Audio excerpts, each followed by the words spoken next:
Ibu Bapak jemaat yang diberkati Tuhan, hari ini tema kita berbicara tentang menghidupi kerahiman Allah. Ya, ini adalah Bapak Ibu salah satu tema yang paling penting dalam kehidupan iman kita, kehidupan iman orang-orang Kristen. Sebab Bapak Ibu berbicara tentang kerahiman, ya kalau kita lihat dalam KBBI, Kamus Besar Bahasa Indonesia, kata kerahiman diartikan sebagai sifat belas kasih Allah. Sifat belas kasih. Jadi KBBI memberi pengertian bahwa kerahiman artinya sifat belas kasih. Maka Bapak Ibu, tema kita hari ini mau mengarahkan kita untuk memelihara dan melakukan belas kasih Allah yang kita telah terima. Jadi kata kuncinya adalah kasih. Kasih adalah hal terpenting dalam kehidupan umat Kristen atau orang-orang Kristen. Ya, karena itu Bapak Ibu, kalau kita lihat, ya saya teringat dengan salah satu kutipan seorang teolog Kristen yang menjadi tokoh reformator Kristen juga, ya, John Calvin. Bapak Ibu, dia mengatakan bahwa kasih adalah hukum tertinggi bagi orang Kristen.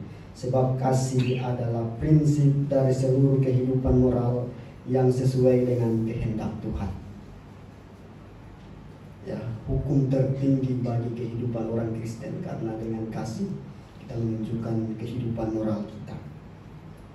Pemahaman John Calvin ini Bapak Ibu mau mengatakan bahwa kasih bukan hanya suatu kewajiban yang harus kita lakukan, tetapi kasih juga merupakan panggilan yang nyata dari iman yang hidup. John Calvin percaya bahwa kehidupan iman Kristen yang sejati tidak dapat dipisahkan dari kasih yang tulus kepada Tuhan dan kepada sesama.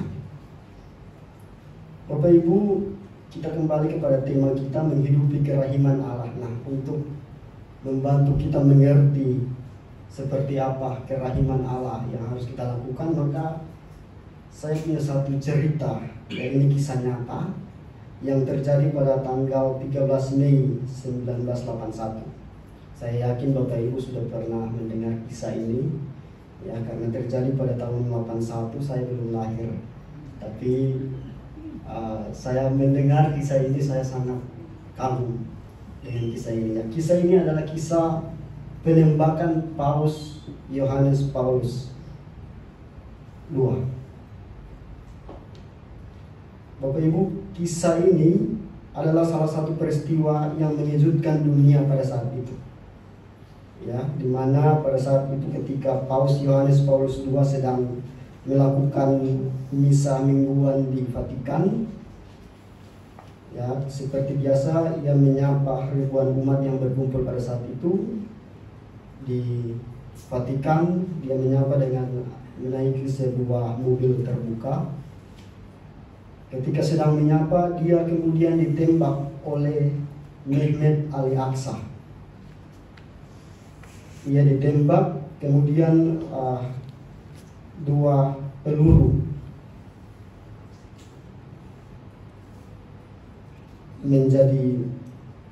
mengenai tubuh Paus saat itu, sehingga melukai perutnya, dan yang satu lagi melukai tangannya. Dan setelah mendapat perawatan, kemudian Paus ini dinyatakan selamat. Setelah mendapat perawatan di rumah sakit, ia dinyatakan pulih. Bapak Ibu, yang menarik adalah setelah pulih, Paus Yohanes Paulus II kemudian membuat atau menunjukkan sikap yang luar biasa. Ia mengampuni orang yang menembaknya, Mehmet Ali Aksa. Pada tanggal 27 Desember 1983, dia mengunjungi Mehmet Ali Aksa di penjara dan berbincangnya dalam sebuah pertemuan yang menggambarkan bahwa Paus mengampuni orang yang menembak dia. Bapak Ibu, kisah ini merupakan gambaran kerahiman Allah. Sebab berbicara tentang kerahiman Allah, maka kita berbicara tentang kasih dan belas kasih Allah seperti yang tadi disampaikan di awal. Kerahiman Allah, Bapak Ibu, ditunjukkan melalui pengampunan, melalui kasih tanpa syarat dan pemulihan bagi mereka yang berdosa, terluka atau membutuhkan pertolongan. Dan puncak dari kerahiman Allah, Bapak Ibu, adalah kehadiran Mesias yang hadir untuk menebus dosa kita dan mendamaikan kita dengan Allah. Bapak Ibu, dalam pembacaan kita saat ini, yaitu dari Lukas 4 ayat 16 sampai 20 yang telah kita baca tadi, merupakan kisah di mana Yesus membuka kitab gulungan Yesaya dan menyatakan dirinya untuk memberitakan kabar baik kepada orang yang miskin, membebaskan orang yang tertawan, memberikan penglihatan kepada yang buta, dan memerdekakan yang tertindas. Ya, Bapak Ibu, kisah ini terjadi pada hari Sabat, di mana pada saat itu umat Yahudi di Nazaret berkumpul di sinagoge, tempat ibadah mereka. Kemudian Yesus datang dan menyatakan, Yesus datang pada saat itu, hadir pada saat itu, dan dipersilakan untuk menyampaikan, membacakan kitab nubuat. Dan sesuai tradisi bahwa kitab itu dibaca sebelum difirmankan atau diberi pengajaran. Dan yang menarik di sini, Bapak Ibu, ketika Yesus membaca kitab itu, sebenarnya dia tidak membaca, tetapi dia menyatakan diri. Karena kitab yang disampaikan itu Yesaya pasal 61 ayat 1 sampai 2, yang kemudian digenapi di Lukas pasal 4 ayat 16 ayat 18 dan 19, ya, itu merupakan kitab kutipan dari kitab Yesaya yang merupakan nubuat. Jadi Bapak Ibu, coba kita bayangkan ketika bunyi kitab Yesaya yang disampaikan dalam kitab Lukas pasal 18 dan 16 itu, mereka memerlukan kehadiran seorang Mesias, dan yang hadir dan membaca itu sudah Mesias langsung. Ya, jadi sepertinya Yesus tidak membaca, tapi Yesus menyatakan itu dalam bentuk yang nyata kepada mereka. Tetapi yang disayangkan pada saat itu, yang terjadi pada saat itu, mereka tidak mengenal Sang Mesias. Bapak Ibu, ada 3 hal yang menjadi catatan penting, yang menjadi hal penting dalam bacaan kita di saat ini. Yang pertama, Bapak Ibu, Yesus menggenapi nubuat Nabi Yesaya. Seperti yang saya katakan tadi, bahwa dalam ayat 18 dan 19 itu Yesus membacakan atau menyatakan dari Yesaya 61 ayat 1 sampai 2, dengan menyatakan bahwa nubuat ini digenapi di hadapan mereka, dan Yesus menyatakan bahwa dirinya sebagai Mesias yang dijanjikan. Kita melihat, Bapak Ibu, dalam ayat ini bahwa ayat 18 ada frasa atau kalimat bahwa Roh Tuhan ada padaku. Kalimat ini mau menekankan bahwa Yesus menjalankan misi Allah dengan kuasa Roh Kudus. Pengurapan ini adalah peneguhan bahwa Yesus adalah Mesias yang dijanjikan. Kemudian hal kedua yang penting dalam bacaan kita saat ini adalah Yesus datang, Bapak Ibu, Yesus datang untuk menyampaikan isi dari misi Mesias. Dalam ayat 18 sampai 19 ada beberapa isi atau ada beberapa pesan penting tentang misi Mesias. Yang pertama adalah membawa kabar baik kepada orang miskin, kepada orang-orang miskin. Bapak Ibu, orang miskin di sini tidak hanya mereka yang secara material berkekurangan, tetapi juga mereka yang secara rohani rendah hati dan membutuhkan keselamatan.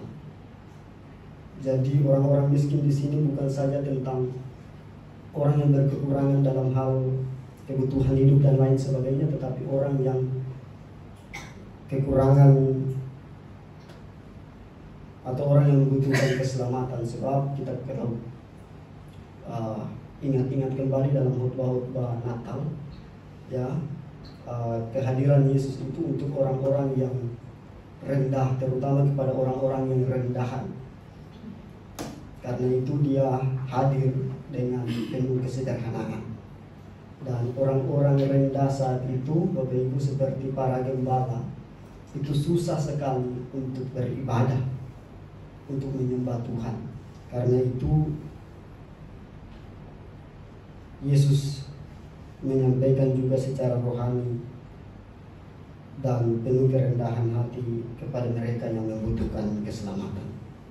Kemudian misi Yesus yang kedua atau misi Sang Mesias yang kedua adalah pembebasan kepada orang-orang tawanan. Bapak Ibu, ini mencakup tentang pembebasan dari belenggu dosa, ketakutan dan penindasan. Jadi kehadiran Yesus, kehadiran Sang Mesias adalah untuk menyampaikan pembebasan dari belenggu dosa, dari ketakutan dan dari penindasan yang terjadi pada saat itu. Yang pada saat itu umat sangat-sangat membutuhkan kehadiran Sang Mesias. Kemudian pesan atau misi yang ketiga dari Mesias adalah penglihatan bagi orang-orang buta. Ini mencakup tentang bukan saja tentang menyembuhkan penglihatan secara fisik, tetapi juga berbicara tentang pencerahan rohani. Jadi penglihatan bagi orang-orang buta itu bukan secara harfiah, tidak mengacu pada penyembuhan fisik, tetapi juga berbicara tentang pencerahan rohani. Dan misi yang berikut yaitu membebaskan orang-orang yang tertindas. Misi Mesias ini mencakup pemulihan, keadilan bagi mereka yang dirugikan dalam struktur sosial dan dosa. Jadi kehadiran Mesias juga untuk membebaskan orang-orang yang tertindas. Dan pesan yang terakhir atau misi yang terakhir dari Mesias yang tercatat dalam kitab ini adalah menyampaikan bahwa tahun rahmat Tuhan telah datang. Bapak Ibu, tahun rahmat Tuhan di sini mengacu pada konsep tentang kasih karunia Tuhan yang dicurahkan. Hal ini seperti tahun Yobel dalam tradisi umat Yahudi yang tercatat dalam kitab Imamat pasal 25 ayat 10, di mana dijelaskan bahwa ketika tahun rahmat Tuhan telah datang, maka segala hutang akan dihapuskan, kemudian budak akan dibebaskan, dan tanah akan dikembalikan kepada pemiliknya. Tetapi Bapak Ibu, Yesus menyampaikan tahun rahmat Tuhan dalam misi Mesias ini untuk menyatakan bahwa dalam dirinya tahun rahmat Tuhan dimulai secara rohani, yaitu keselamatan, pemulihan dan pembebasan yang datang melalui Mesias. Jadi selain tahun rahmat Tuhan yang mengacu pada tahun Yobel, Yesus menyatakan itu secara rohani untuk membebaskan umatnya pada saat itu dari belenggu dosa. Dan Bapak Ibu, hal penting ketiga yang tercatat dalam kitab yang kita baca tadi, perikop yang kita baca tadi adalah Yesus menyatakan kerajaan Allah yang inklusif. Kerajaan Allah yang inklusif adalah cerminan dari kasih Allah yang melampaui segala batas manusia. Yesus menunjukkan hal ini Bapak Ibu melalui pelayanannya, dan ini menjadi teladan bagi kita sebagai umatnya yang percaya kepada Dia. Dengan demikian Bapak Ibu, kita dipanggil untuk hidup dan bersemangat dalam kebersamaan tanpa memandang status sosial dan lain-lain. Sehingga kita dapat menjadi agen yang membawa kasih Allah dan harapan bagi semua orang. Bapak Ibu, itu penjelasan dari perikop yang kita baca saat ini, ya, dari Lukas pasal 4 ayat 16 sampai 20. Dan hal-hal penting dari bacaan ini kemudian membuat kita bertanya, bagaimana kita bisa menghidupi kerahiman Allah dalam kehidupan kita sehari-hari. Bapak Ibu, menghidupi kerahiman Allah dalam kehidupan kita sehari-hari ada 3 hal yang dapat kita teladani dari kisah Yesus di Nazaret. Yang pertama, kita meneladani kasih Yesus. Bapak Ibu, kita dipanggil untuk menjadi saluran kasih Allah kepada mereka yang membutuhkan, baik secara fisik maupun rohani. Yang meneladani kasih Yesus berarti kita bisa membantu orang-orang yang membutuhkan, menghibur mereka yang berduka, dan menguatkan mereka yang lemah. Ya, karena itu Bapak Ibu, saya mengajak kita, coba kita lihat satu ayat dari kitab Injil Yohanes pasal 13.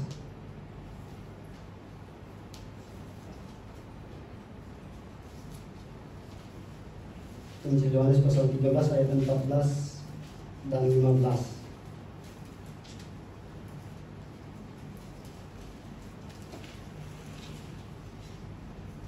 Injil Yohanes pasal 13 ayat 14 dan 15. Di situ dikatakan bahwa jadi jikalau aku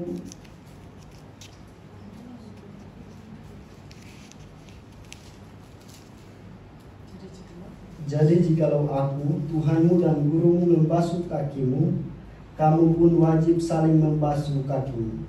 Sebab aku telah memberikan suatu teladan kepada kamu, supaya kamu juga berbuat sama seperti yang telah kuperbuat kepadamu. Ini adalah teladan Yesus, Bapak Ibu. Yesus membasuh kaki murid-muridnya. Bapak Ibu, membasuh kaki menunjukkan bahwa sikap kerendahan hati. Karena itu pesan yang pertama dari renungan firman Tuhan hari ini adalah meneladani Kristus dengan saling menerima dengan penuh kerendahan hati dalam kehidupan kita, baik di keluarga maupun dalam kehidupan persekutuan kita di jemaat. Kemudian pesan yang kedua, Bapak Ibu, untuk menghidupi kerahiman Allah dalam kehidupan kita sehari-hari adalah mengampuni dan menunjukkan belas kasih. Mengampuni dan menunjukkan belas kasih. Bapak Ibu, kerahiman Allah mengajarkan kita untuk mengampuni mereka yang bersalah kepada kita, seperti Allah yang telah mengampuni kita. Hal ini dapat kita wujudkan, Bapak Ibu, dalam hubungan kita dengan keluarga, teman, atau bahkan orang yang sulit kita kasihi. Sama seperti kisah Paulus tadi, walaupun ditembak tetapi dia tetap mengampuni orang yang menembak dia. Bapak Ibu, saya tidak mengajar Bapak Ibu kalau ada yang tembak Bapak Ibu harus mengampuni, tidak. Ya, tentu kita punya negara hukum, kita akan memproses secara hukum. Tetapi dari kisah Paulus ini kita melihat bahwa begitu besar pengampunan yang diberikan kepada sang penembak, yang mencerminkan tentang kerahiman Allah dalam diri setiap orang yang telah menerima kerahiman tersebut, menerima belas kasih Allah tersebut. Karena itu Bapak Ibu, dalam kehidupan kita, kalau kita punya selisih paham dengan saudara kita, dengan keluarga, dengan teman dalam jemaat, mari kita belajar untuk mengampuni. Ya, kalau saya mengutip apa yang disampaikan Ibu Pendeta, dia selalu bilang bahwa kita menggunakan bahasa-bahasa penerimaan. Karena kalau kita menggunakan bahasa-bahasa penerimaan, maka saya yakin tidak ada selisih paham dalam keluarga, dalam jemaat, bahkan dalam persekutuan kita, di mana Tuhan mengutus dan memanggil kita. Kemudian pesan yang ketiga, Bapak Ibu, melalui pembacaan kita hari ini dan dalam rangka menghidupi kerahiman Allah, maka kita diminta untuk membawa kabar baik. Kita diminta untuk membawa kabar baik bagi orang-orang di sekitar kita. Karena itu Bapak Ibu, dalam setiap interaksi kita, baik melalui perkataan, perbuatan, kita dipanggil untuk menyampaikan kabar baik. Kabar baik dalam hal ini Bapak Ibu bisa berupa memberi harapan kepada mereka yang putus asa, atau menjadi terang di tengah kegelapan. Karena itu Bapak Ibu, ketika kita diutus untuk membawa kabar baik, terimalah hal itu dengan penuh sukacita dan laksanakan itu dengan penuh syukur kepada Tuhan. Maka Tuhan akan menyertai kita, Tuhan akan memberkati kita untuk menyampaikan kabar baik itu kepada mereka yang membutuhkan, kepada mereka yang hidup dalam putus asa dan hidup dalam kegelapan. Tuhan mengutus kita membawa kabar baik agar orang yang tidak mengenal Dia atau orang yang tidak hidup seturut dengan kehendak Dia dapat hidup seturut dengan kehendak Tuhan. Tugas ini Bapak Ibu adalah tugas yang mulia, karena itu lakukanlah dengan penuh sukacita. Tuhan menyinari engkau dengan wajah-Nya dan memberi engkau kasih karunia. Tuhan menghadapkan wajah-Nya kepadamu dan memberi engkau damai sejahtera.